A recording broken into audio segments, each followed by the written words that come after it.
ውሄበሉ ውሄበሉ ውሄበሉ ውሄበሉ ሙሴና ኤልያስ ተነጋገሩ ምስክር ሆኑ ለታላቅ ክብሩ ከነርሱ የሚልቅ አስገኛቸው መተው ገለጡ ፈጣሪያቸውን ድምፅን ሰማና በብሩህ ደመና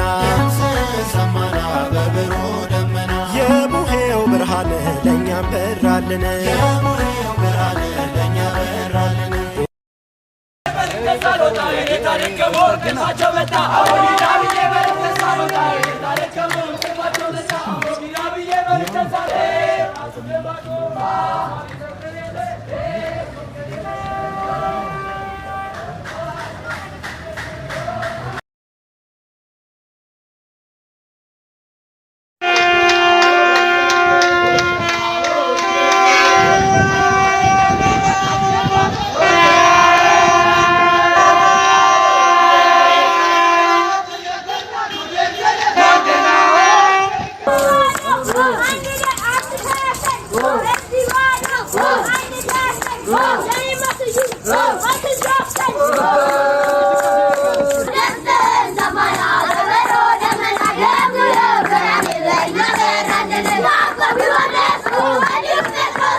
እንኳን ለደብረ ታቦር በዓል በሰላም በጤና አደረሳችሁ።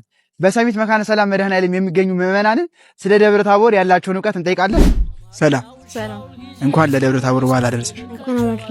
ጥያቄዎች አሉኝ። ጥያቄዎችን ከመለስክልኝ እሸልምሃለሁ። እሺ ደብረ ታቦር ማለት ነው? ጌታችን መድኃኒታችን ኢየሱስ ክርስቶስ የተገለጠበት ቀን። ጌታችን መድኃኒታችን ኢየሱስ ክርስቶስ ለሐዋርያትና ለነቢያቱ የተገለጠበት በዓል ነው። እሺ ጌታችን ኢየሱስ ክርስቶስ ሲገለጥ ሁለት ነቢያት ነበሩ። እነማን ናቸው? ሙሴና ኤልያስ። ኤልያስና ሙሴ። እሺ አመሰግናለሁ። ሽልማቴ። መልካም በዓል። መልካም በዓል። አመሰግናለሁ። መልካም በዓል። መልካም በዓል።